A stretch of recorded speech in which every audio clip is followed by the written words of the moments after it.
have them talk about what they're hopeful for. I'm sorry. I wish somebody could have seen your face just then. I was really struggling to get the word hopeful out. This case should never have come to trial. I don't think it's fair to call my clients frauds. Because one time I turned into a dog and they helped me. Thank you. Your Honor, we would like to withdraw our plea of not guilty and enter a plea of guilty. This trial is a travesty. It's a travesty of a mockery, of a sham, of a mockery, of a travesty, of two mockeries, of a sham. If we are to have faith in justice, we need only to believe in ourselves. And the truth shall set you free! How do you plead, guilty or not guilty? Oh, guilty, but with a real good excuse. I think the truth will come forth. You can't handle the truth! Hello, everybody. It's cooler outside. Feels good. Yes. And we are coming at you from the high-rise White Tower, FWH, for more Law Light, episode 5-1. The big 5-1. Leading up to the bigger 5-2. PJ, how are you? I'm good. You? I'm doing good, man. Doing good. Busy preparing for a trial. Got a trial next week. But between now and the trial, I've got a wedding. You know that very well because you'll be a part of that. We have a wedding. We do. Now, not in that, Well, right, yeah. Like you are helping. You're Right. assisting with your talents, and I am just paying and attending. Yeah. Yeah. It is it's the first of the four, so... hopefully they'll get... They spread them out. Yeah. Well, I've already got one on the books for next July. So, jeez. Yeah. Well, at least you know it's coming. It's coming. That's right. So anyhow, lots going on. Kind of a few things that I want to talk about today. So let's just jump right into it. What Sounds do you good. say? First of all, we have a very important week coming up next week for Law Light. It's an anniversary. It is. Yeah, it's Uno, man. And we need to hash out right now some ideas for episode 5-2. Here's the problem. Next week, I am in trial prep mode because the trial actually begins the following Monday on the 28th. Right. So next week is a very busy week. I have several ideas kicking around in my mind, okay? We could do an ordinary, have something else ready for episode 52, and then have sort of an in-between 52 and kicking off the second year, have a special, do episode 52, right? Mm-hmm. And then when the trial's over, do a bonus episode that's not episode 53. Does that make sense? So it'd be like episode 52.5. Or, yeah, and if I don't know why we have to number it, right? We can just say bonus. Yeah, we could just say the extra super special episode. That's right. Or anniversary episode. Yeah. Right? Yeah, we could do that. Episode. And so that's kind of where I'm leaning. Next week, lay down some, legal blah, blah, blah. And then we go in with a special episode, which means that week after my trial, which I'll probably be in a good mood or bad mood. It doesn't matter. Hopefully, it'll be over. Hopefully it'll be over. So that's okay. True. So we'll do the special episode, right? Right. And then we will do record episode 53, just to right in track. How's that? Sounds good. All right. So with that in mind, you agree with the concept? Yeah, I like that idea actually, especially if you're super busy next week. Yeah. So next week we may have one of our abbreviate. We've been known to pull off a little quick hitter, short and sweet. Yeah. And and what I don't know why we both laughed at that, but anyhow, I have an idea, but anyhow, we will do that. Okay. Now, with that in mind, what do we want to do for our super duper anniversary episode? The idea that I was thrown around in my head was, and I think it's based off of kind of this year in general, 2020. Has been kind of a lack of, something I've noticed with a lot of people is kind of a lack of hope for what the future holds. Okay. So I was thinking it would be kind of neat if maybe we brought back, whether we called them or had them come in, but brought back some of our favorite guests and then have them talk about what they're hopeful for going forward into Yeah. I'm sorry. I wish somebody could have seen your face just then. I was really struggling to get the word hopeful out. And, that right there is a perfect example of the lack of being able to even say the word hopeful. But I was just thinking maybe kind of have them talk about, what they're looking forward to in 2021 or what's coming up. And, because we've got some, especially those who work here in the office, we've got some big things coming up on the horizon. So, we can kind of have them talk about what they're looking forward to. Okay. That's a great idea. That's sort of an bringing back some guests, I think, would be a great idea. Now, we can't get... But the rest of it sucked. No. I think we bring back the guests, and we have a couple questions prepared for each of them. Right. And then we see how the different guests... we should have them go through their web history, their browser history. Oh, that would be fun. See, because that's one of our better episodes. Like, we've gotten a lot of feedback about... that one, so we could do the browser game with them, or we could take them through the application to date my daughter, something fun, or we could just have a couple of posed questions ready for each one of them. Like the same question will go to all of them, but they don't know, and then we compare like what their answers. Kind of like we did the Super Bowl where we asked all of them the same questions and got all the crazy answers. Yeah, I remember that episode. Right? So, okay.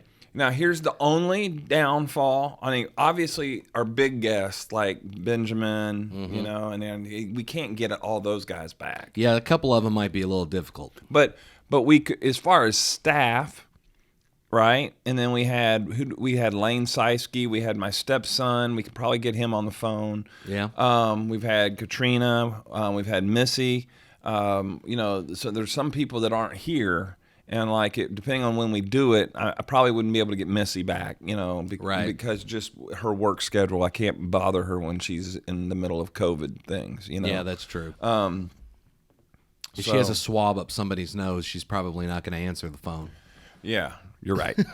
We could, I think people that are here, having them on would be easy. Like we get Davin, Tyler, Chris, whoever. Yeah. So we could do that. We could definitely do that. I think that I like your idea of making it encouraging, right? Because you're right. 2020 has been a cluster. Yeah. And to say the least. And So, yeah, I think that's a good idea. Now, here's what I need you to do if we're going to do that. We need to pick the day we're doing it, and we need to tell people that we'll bring them in for, 3 or 4 minute shots, right? And then if the ones that we can't have here, we let them know we'll be calling them. Like with Bart, if he's not in the office, if he's in Bowling Green, we could call him. Right. We'll get a date picked. We'll send out an email advising everybody that that's kind of what we're doing. How's that? Sounds good. Is that good with you? Yeah. All right. I'm down. The next thing I want to do real quick is in the line of kind of this celebrating Law Light. We're gonna sit down, sometime toward the end of October or early November, and we're going to establish a list of people outside the firm, here in Owensboro, Bowling Green, or Ohio County, people that we think would be, one person that came to mind. I just was sitting here talking. Remember when you had we had your friend who was with the sheriff's department, and we also had the your friend that trains first responders and is a paramedic. Remember her? Yeah. Those are great episodes. Those were informative. They tied in with what we do every day. Right. So we really, but what I want to do is I think that this should also be a platform where we talk about how the legal profession coordinates and interplays and touches all other professions. Okay. So for example, if we got medical professionals on here, it serves two purposes. Number one, it's educational.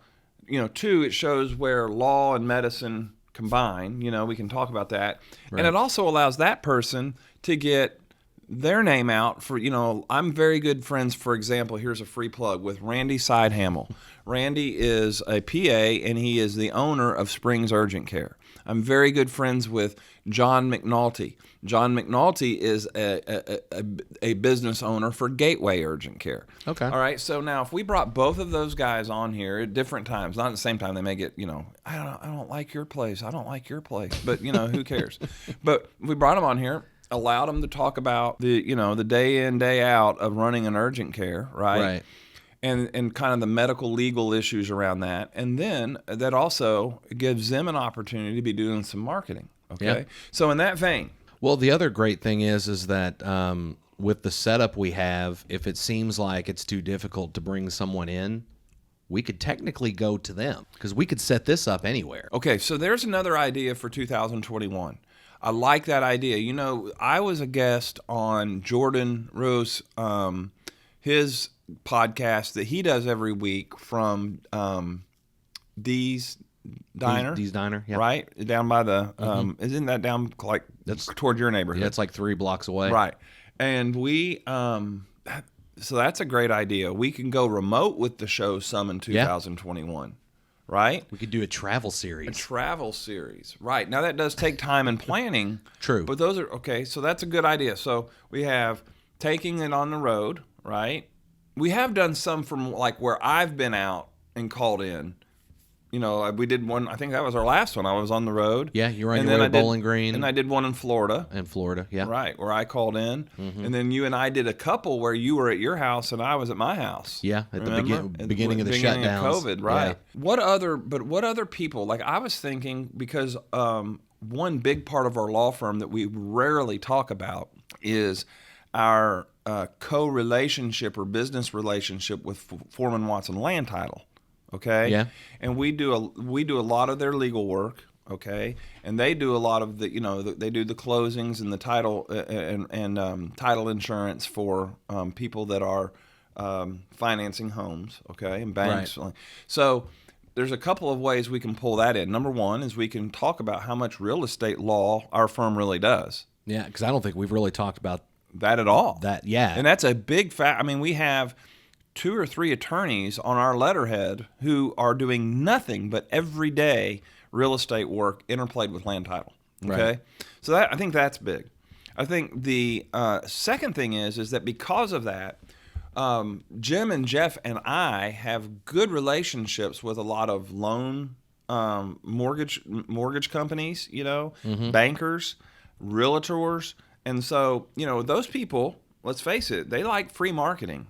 Right? Right. And so if we got some of them on to talk about what they do, and, again, it kind of fits the bill. Legal, the whole purpose of the podcast is educating people, letting them be accessible to the legal profession. Right. And there is a ton of realtors around here. Right. And, yeah. I saw something today. We could do a year's worth of interviews with realtors. I saw something today. A realtor, here it'll be a plug for it's Brian Luttrell had a great Instagram post today.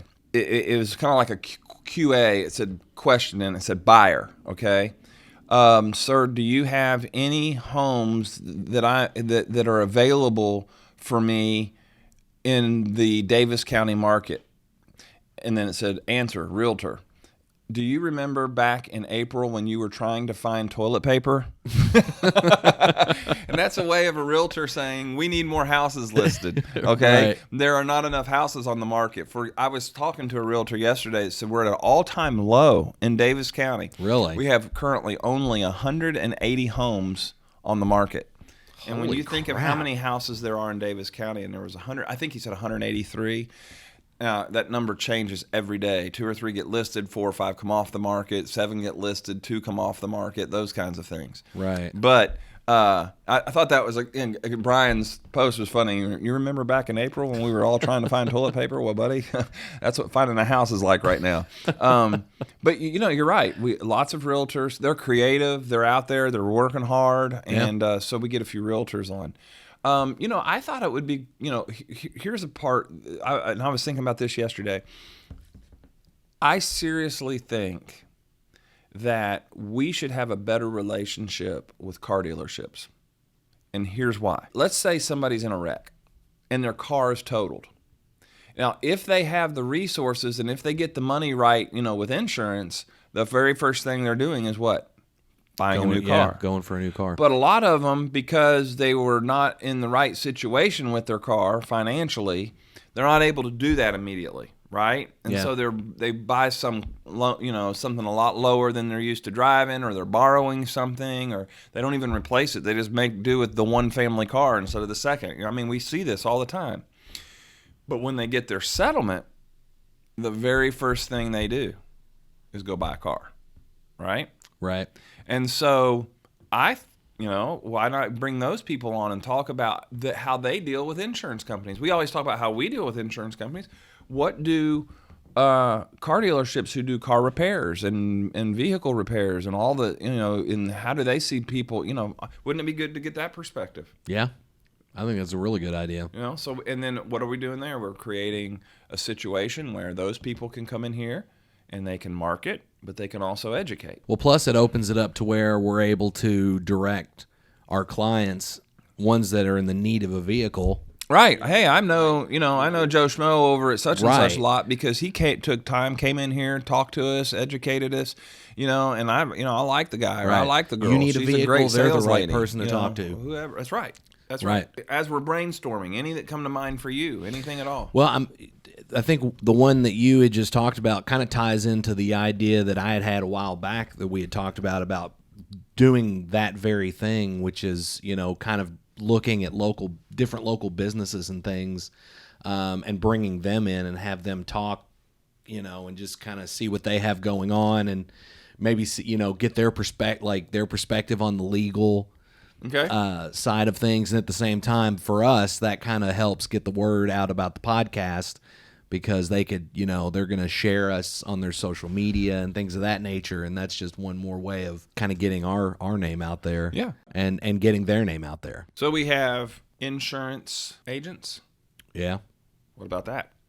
I was just thinking I think it would be really interesting to get an insurance adjuster on the podcast, because those are the ones that, and we've had a lot of conversations about insurance adjusters. It's like anything. There's good ones and there's bad ones, but I still think it would be really interesting, because we've had insurance adjusters call us from their personal phones because they don't want to get recorded by their work phones to kind of talk to us about what we do. Yeah, so maybe so we cross the fence. Yeah, we say, all right, for a day, we'll put down the gloves. Yeah, we will we'll ask you questions. What, from your perspective, what's most helpful that attorneys can do to help you?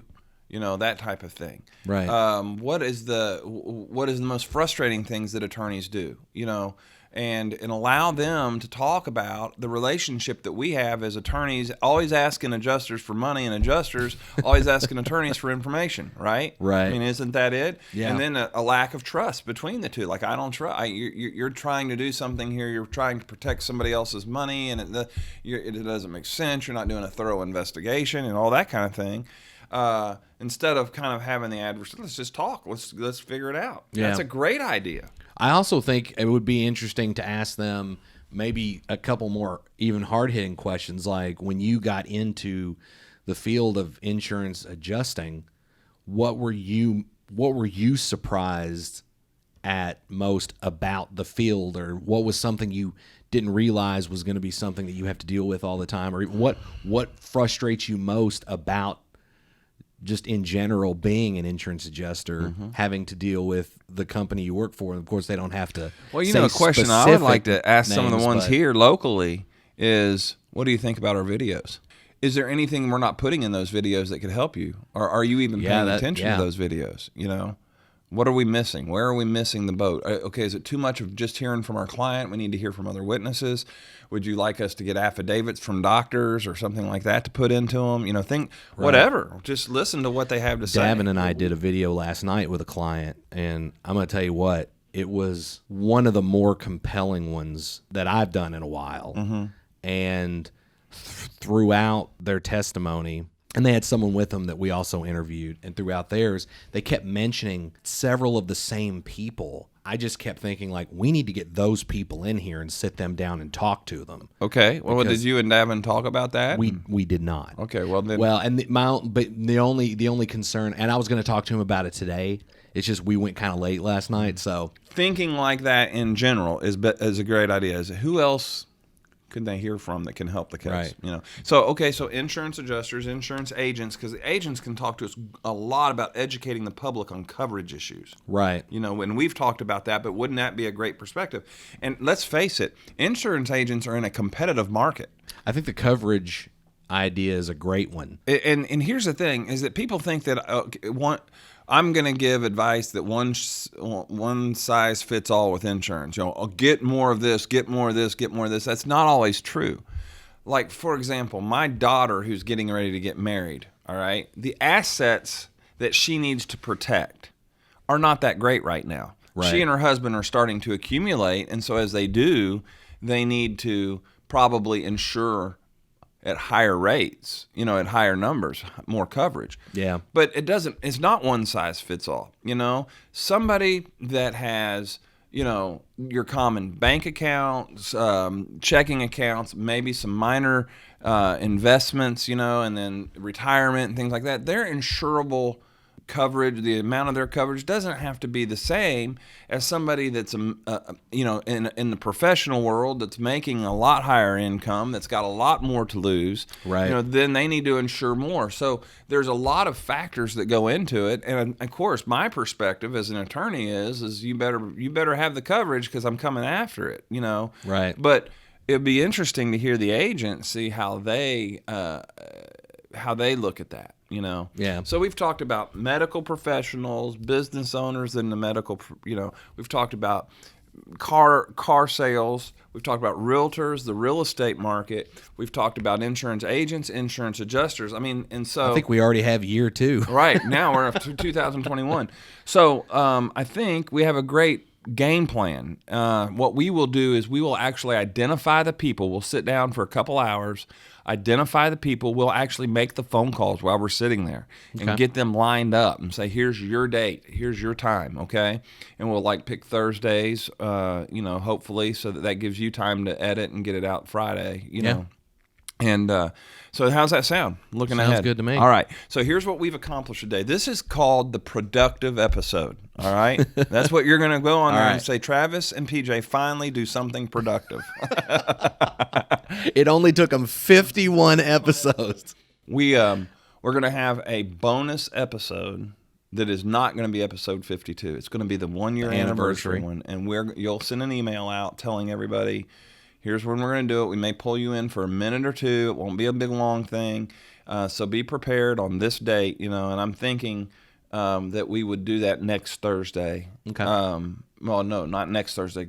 We'll do it. We'll do our quick 52 next Thursday. Then the following Thursday we would probably do it. Okay. Okay. Because trial will be done and everything. Sounds good. So we'll do that. So we've got that in there. Yep. And I'll try to reach out to like Lee and Benjamin, and you never know. Never know. You never know. If they're on there, we can call them up, you know, and that type of thing. And then we know what we're going to do is toward the end of October, early November, sit down and we have a great start on ideas. Absolutely. For now, you know, I know that, and this is probably a long shot, but I know that we have people that listen. You know, and they do it at all different. They get caught up on the episode. They'll listen to 5 at one time, so it may take them a while to get to this episode. Right. But between now and the end of the year, if anybody that listens to the podcast has ideas of who they want to hear from, just shoot me an email, you an email, give us a call, put comments on you can comment on iTunes under if you follow this. This podcast, right? Isn't that right? Well, they can also message us on Facebook. They can they can email us through the website. Yeah, or even put a comment down. Like when we post this every Friday on all of our platforms of social media, that they can comment right there. Hey, great episode. Here's who I want to hear from. Okay, sounds good. And before we finish, our numbers are going up. I mean, the people that are listening, we appreciate you. We want you to get the word. Hand this off to somebody else. Your feedback is important, and but I think all in all, PJ, for 1 year, we have, I mean, from where we began, you know, not even having the equipment, not knowing what we're doing, that we've done well for the first year. Yeah, we definitely pulled it off, I would say. But we don't want to, what do we never do here? Be satisfied with where we're at, looking back, say, oh, this is not nearly as perfected. It's not nearly as productive. It's not nearly as educational. We want it to be better. And that's what we'll do in 2021. Sounds great. All right, man. I appreciate you. This has been another episode of Law Light, brought to you by Foreman Watson Holtry, FWHlegal.com, 530 Frederick Street at the high-rise White Tower. Bye. This case should never have come to trial. I don't think it's fair to call my clients frauds. Because one time I turned into a dog and they helped me. Thank you. Your Honor, we would like to withdraw our plea of not guilty and enter a plea of guilty. This trial is a travesty. It's a travesty of a mockery, of a sham, of a mockery, of a travesty, of two mockeries of a sham. If we are to have faith in justice, we need only to believe in ourselves. And the truth shall set you free! How do you plead, guilty or not guilty? Oh, guilty, but with a real good excuse. I think the truth will come forth. You can't handle the truth!